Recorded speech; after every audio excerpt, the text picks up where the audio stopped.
Start. All right. Thank you, everybody. Our Spartan community is reeling today. I want to start by thanking law enforcement, including the Michigan State University Police, the Michigan State Police, the FBI, all of our local agencies, first responders, local departments, and officers as far away as Oakland County for their efforts last night. I also want to thank the incredible medical professionals at Sparrow who are working hard to care for those injured, as well as all the community members that shared tips so that our law enforcement could act.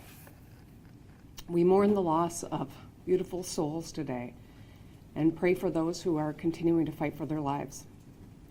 Every Spartan student, parent, and staff member should know that Michiganders and Americans everywhere are thinking of you today. President Biden and I spoke last night. He pledged his support and the thoughts of an entire nation, and we will work together to do what is necessary to help MSU community heal. We're all broken by an all too familiar feeling. Another place that is supposed to be about community and togetherness, shattered by bullets and bloodshed.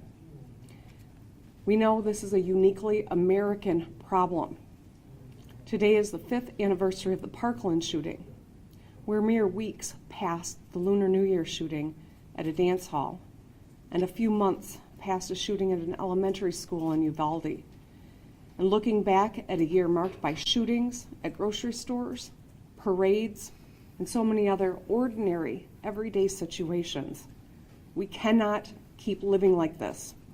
Our children are scared to go to school. People feel unsafe in their houses of worship or local stores. Too many of us scan rooms for exits when we enter them. And many of us have gone through the grim exercise of figuring out who our last call would be to. Last night, a lot of kids on this campus made those calls. They worried for their lives and for their friends, for their fellow Spartans. Parents across Michigan were on pins and needles, calling their kids to tell them that they love them. As parents, we tell our kids, it's going to be okay. We say that all the time. But the truth is, words are not good enough. We must act, and we will. But today, let's hold the MSU and East Lansing communities close. And let's think of the families and friends of those who have lost, those fighting for their lives, and the countless Michiganders whose lives are forever changed by yesterday's shooting.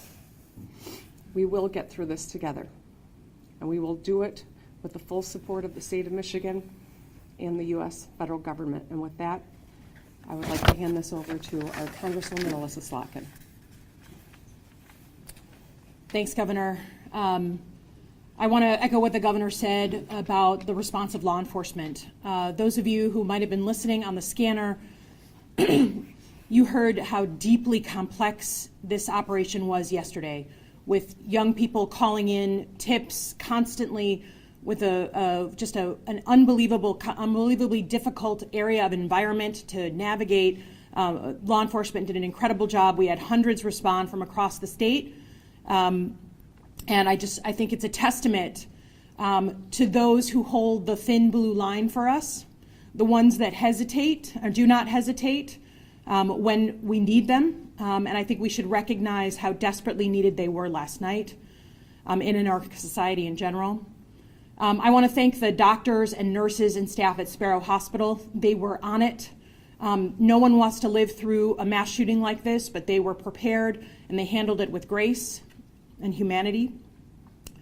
As the representative of Oxford, Michigan, I cannot believe that I am here again doing this 15 months later.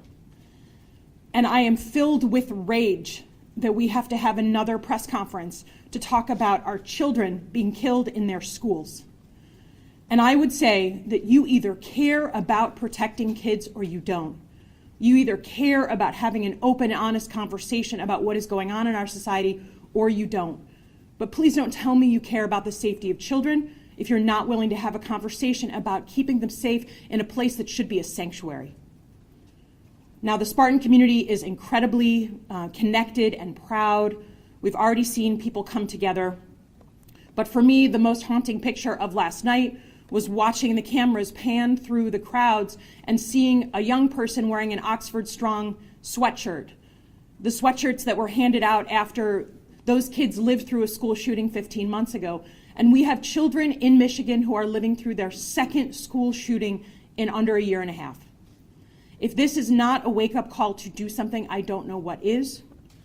In the meantime, I feel confident that our law enforcement is doing everything that they can to understand the situation. I'm thrilled that federal law enforcement is on scene, bringing their resources to the fight. We're not going to rest until we understand, but I think the fact that we're having this conference so quickly after another mass shooting in our state should be a statement in and of itself. Thanks very much. That's okay. Well, on behalf of the community, I'm Mayor Andy Shore, Mayor Ron Bacon, East Lansing. City of Lansing. This is the morning that nobody ever wants to have. This is the day that nobody ever wants to be standing up at a lectern. When you get elected, you want to talk about the great things in your community and not this. But here we are. I do want to thank the Lansing residents who stood up. These many tips you've heard about came in from many of our residents, and as a result, the shooter was identified and the threat was neutralized. So we're very proud of our citizens in Lansing. There's going to be so much fear. It's not just the students, it's the community. I've heard from parents and citizens who didn't know what was going on. So I want to share, we have a community mental health resource that is open 24/7. It's a crisis services department, 517-346-8200. And I also want to share in the incredible job that was done by our law enforcement, LPD, ELPD, state police, Ingham County, and of course MSU. This is what they train for, and today and yesterday they were able to show that they are prepared. It's not something you ever want to do when you train, but they were prepared and they were excellent. As of today, East Lansing Hannah Center will be available to students in need of resources, and counseling will be available all day. We'll be working with the Department of Health Services today as well to extend other additional things to the community. I just want to say, as Mayor of East Lansing, when I introduce myself, I'm the Mayor of East Lansing, home of Michigan State University. We are indivisible. This Spartan will thing is real. I want to send out my deepest regrets and remorse to the families that lost children, the fear stricken in the children. At Michigan State, for my children, I'm a dad here in this community, is like a playground for them. It's where you go and have your first experiences and taste of college life and fun and all those types of things. And I'm just shattered today. My heart aches for our community, and it will be present. We'll be here in support. President Woodruff, the entire community of Michigan State University will stand hand in hand, and this is just the beginning. We will find a way forward. I don't want to stand up here and try to communicate that we have the answers at this point, but as Congressperson Slotkin said, we're going to find the answers. We're going to figure some stuff out here. This has gone far enough. Thank you.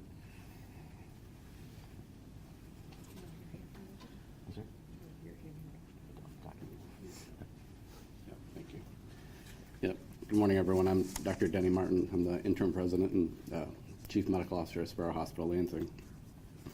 I think a lot of very dry mouths up here this morning, so bear with us and appreciate your patience.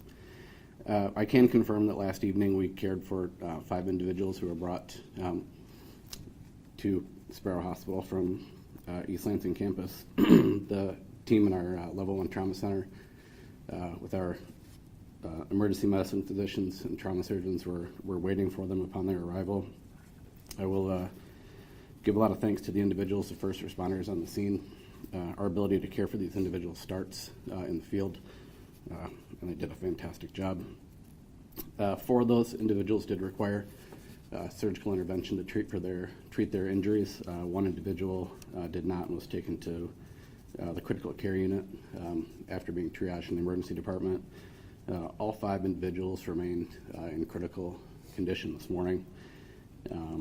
I want to thank the overwhelming response from our team, everyone in our Level 1 Trauma Center. This is something we talked about this morning that we practice for very often, but never want to have to do.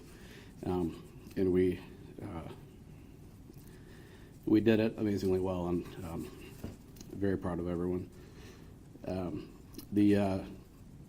The team was led by our emergency department physicians, again with our trauma surgeons, but can't forget we had general surgeons, cardiothoracic surgeons, neurosurgeons.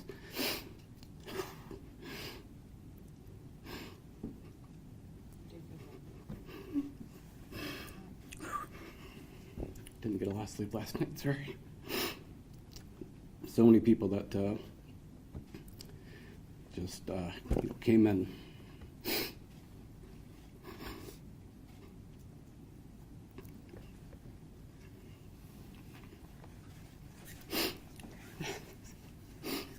We received a lot of texts that were just, I'm on my way. Just within people showing up, where do you need me? It was a sad but a very proud night for all of us here. So I can't speak to anything about the identity of the individuals, but I'm sure we'll have some time for questions afterwards. But again, everyone is in critical condition at this time, but actively being cared for by our team at Sparrow. So thank you all. Good morning. My name is Teresa Woodruff, and I serve as the interim president here.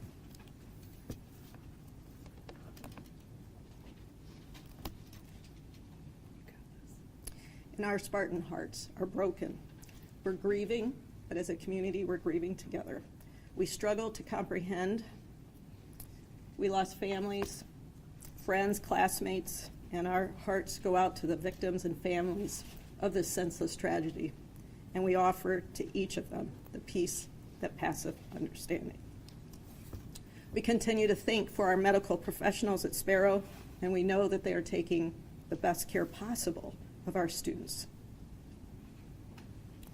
To our students, we have available to you the support that you need at the Hannah Community Center, as was mentioned by Mayor Bacon. This includes counseling and psychological services, as well as employee assistance programs for our faculty and staff. And we're deeply appreciative to the governor for reaching out directly to President Biden and for the offer of additional mental health services for our community.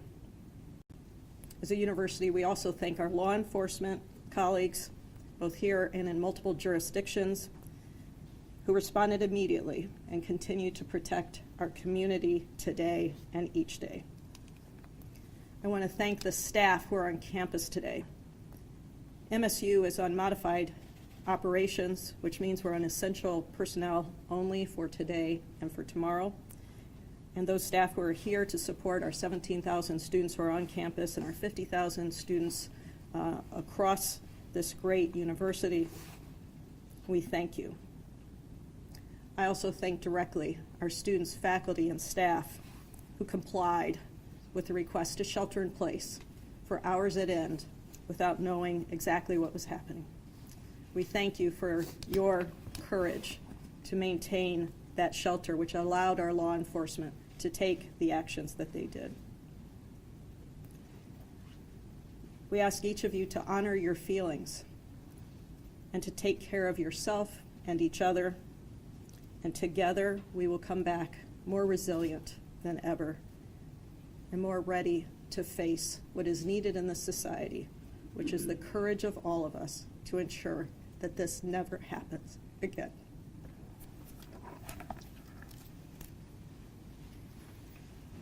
Good morning. I'm Marlon Lynch, Vice President for Public Safety and Chief of Police here at Michigan State University. You've heard by several people in regards to the response of first responders last night. Their work continued through the night, processing crime scenes, obtaining additional statements, additional evidence, tireless work hours. We're not only bound by our duty, but a large percentage of us are invested in our community. We went to school here. We have children here. We have family. This is us. This is part of us. These partnerships are great. Our processes will continue with this.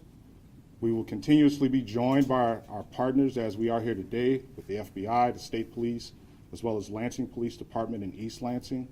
And I hate to even go down the list because there's so many agencies that responded last night, continuously responding and asking how can they help. And it was all in a timely manner, very timely with that.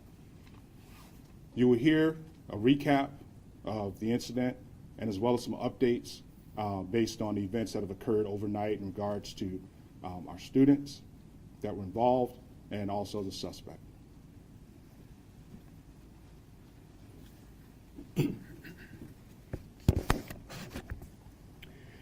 Good morning. Deputy Chief Chris Rosman with the Michigan State University Police and Public Safety. As you can tell, this has been a long night for a lot of us.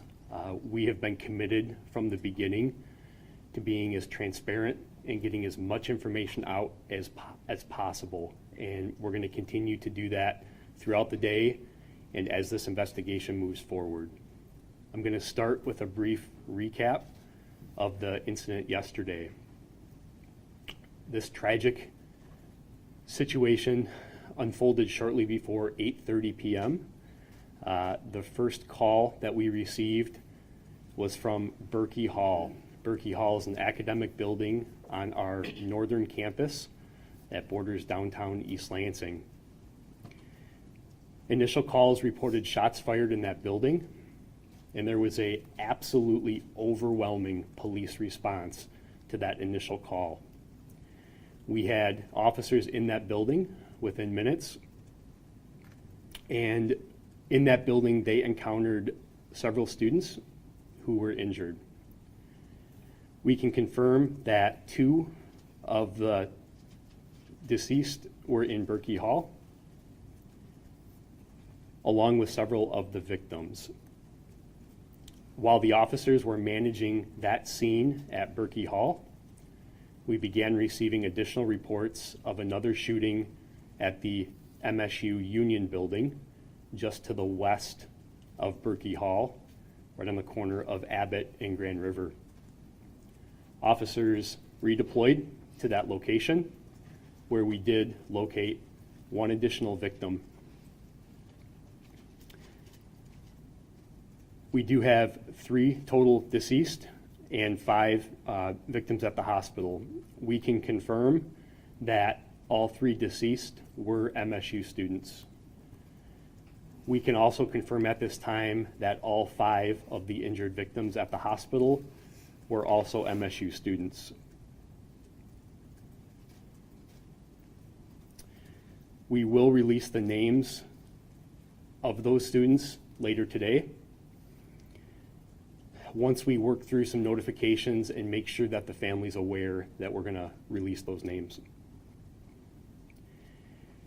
The suspect in this case was located at approximately 11:35 p.m. in the city of Lansing. The suspect was located by units that were assisting in looking for that suspect after the shootings. The suspect is deceased due to a self-inflicted gunshot wound, and we are prepared to release the name of the person who committed these homicides at this time. We have previously confirmed that he was 43 years old. He's a male. His name is Anthony. Last name is McCrae, M-C-R-A-E. Anthony Dwayne McCrae. He's a 43-year-old male. We would like to sincerely thank our community for their help. Because of our quick release of the photograph from the campus security cameras and the help from our community, it was a caller's tip that led law enforcement to that suspect in the city of Lansing. We cannot thank the public and the community and the person who called in that report enough for being observant for following our messaging and for being vigilant and contacting us immediately.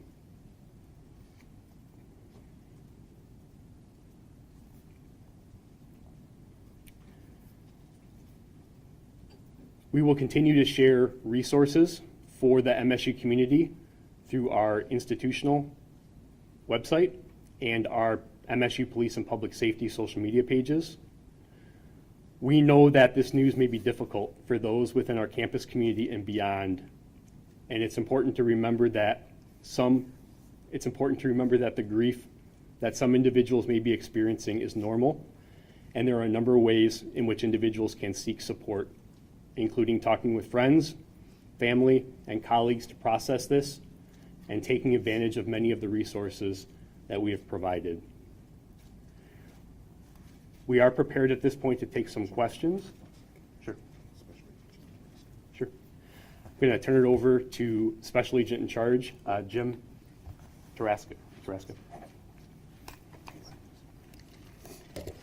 Good morning. I'm Jim Taraska, the Special Agent in Charge of the FBI in Michigan. First of all, our hearts go out to all the victims, their families, the students, and the community. This happens much too often. I'd like to thank all our partners in law enforcement. Chief, once again, thanks for your leadership. Just great examples of leadership last night from all the agencies that showed up short notice and showed selfless sacrifice to attempt to identify, find the subject, and eliminate the threat. Last night when this occurred, many agencies arrived on scene. The FBI deployed agents, analysts, and specialty teams to help in the effort to help the victims and to also find the individual responsible, which occurred. Thanks to law enforcement. Law enforcement here in Michigan, it's the best I've seen in my 30 years in law enforcement. And I was very proud of our community in law enforcement and the community at large to come together to resolve this issue, this matter. And we'll continue working in the future hand in hand to mitigate these threats and try to make Michigan as safe a place as we can for our families. Thank you.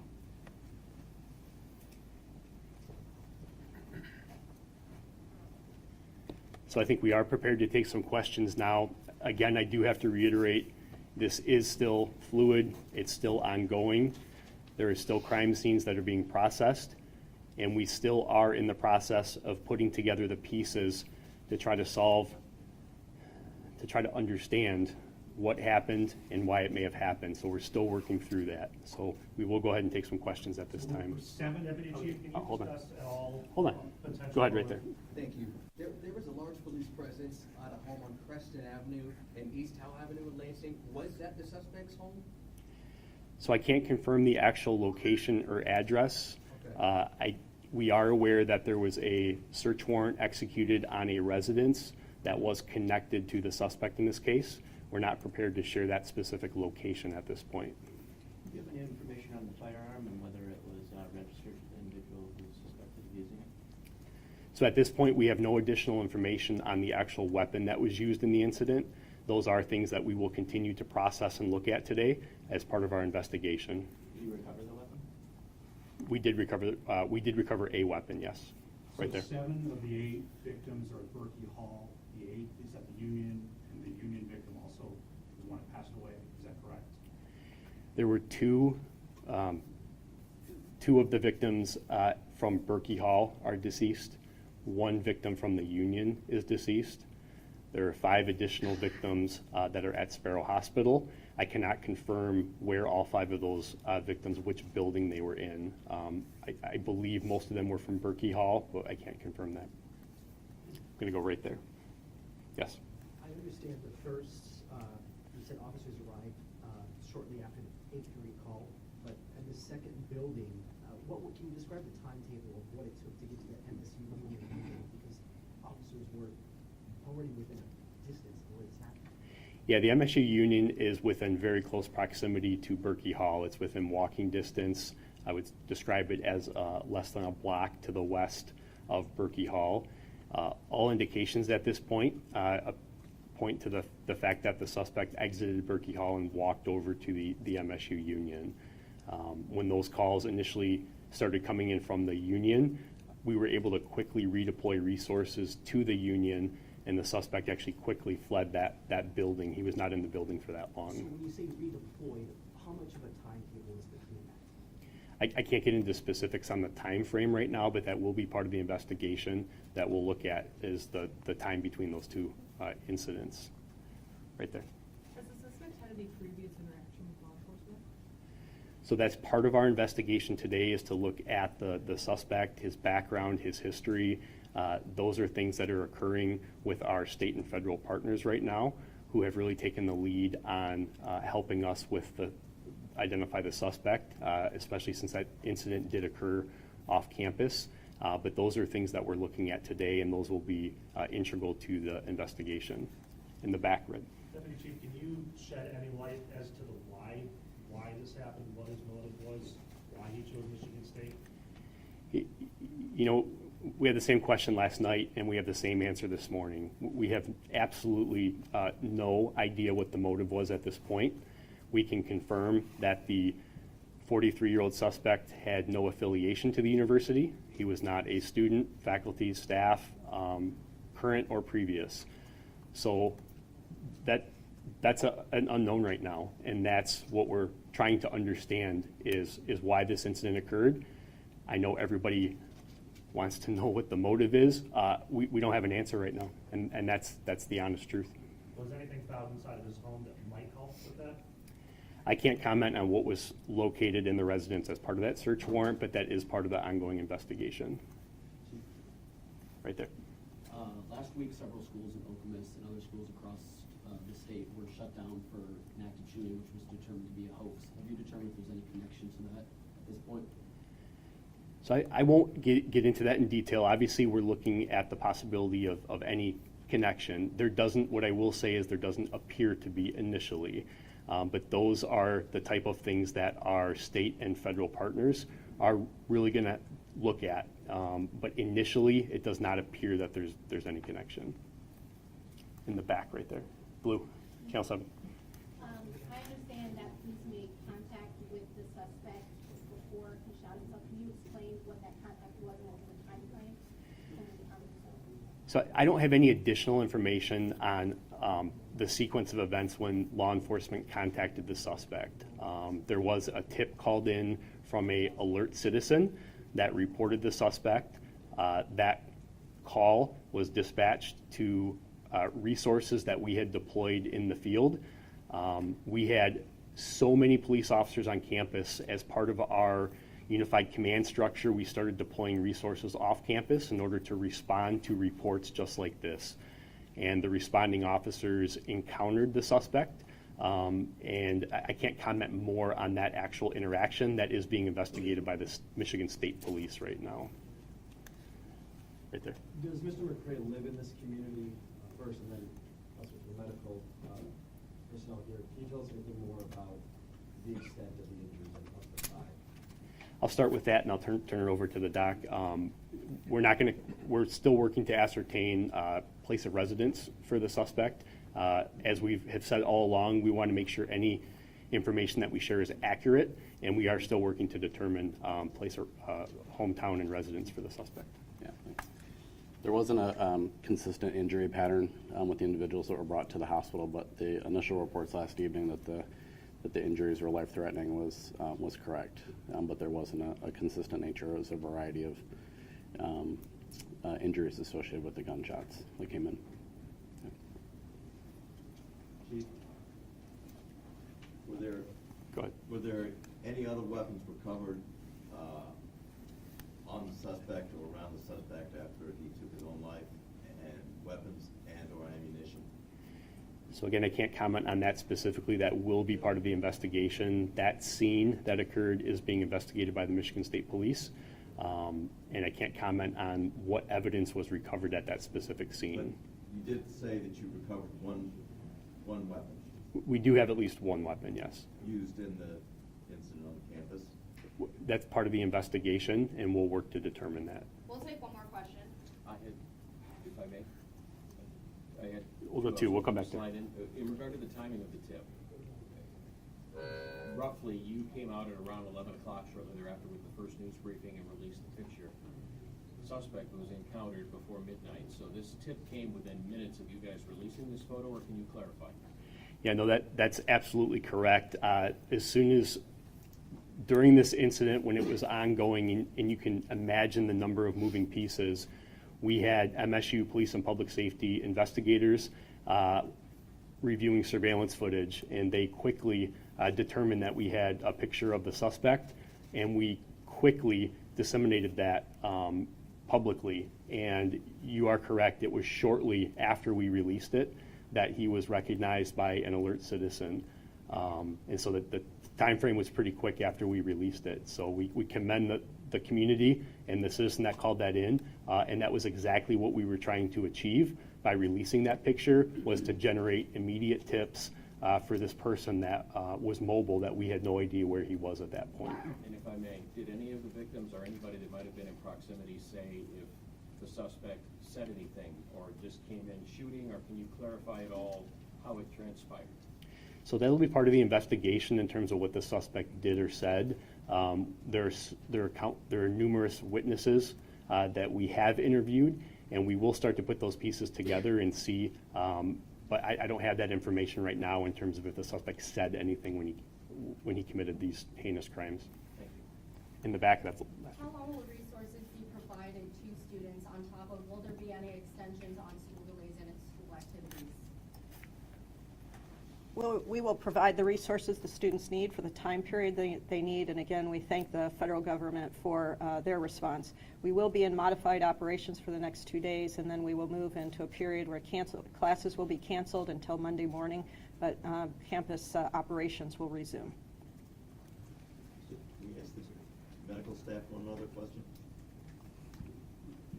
One more for the We understand that the patients are still in critical condition. Can you tell us what their prognosis is for recovery? It's still very early on. You know, this is injuries occurred just over 12 hours ago, so their conditions are evolving. Again, I'll say that they're all absolutely in a critical condition, but there's varying degrees of that. But I think it's just too early. It's too early on in their course to give any kind of prognosis at this point. So. No, not at this time. We can't identify anyone. Yep. So, appreciate everybody coming this morning. We are going to continue to share information. That concludes this briefing. We will be here today and working around the clock to provide resources and to continue this investigation, and we will continue to provide information. But thank you.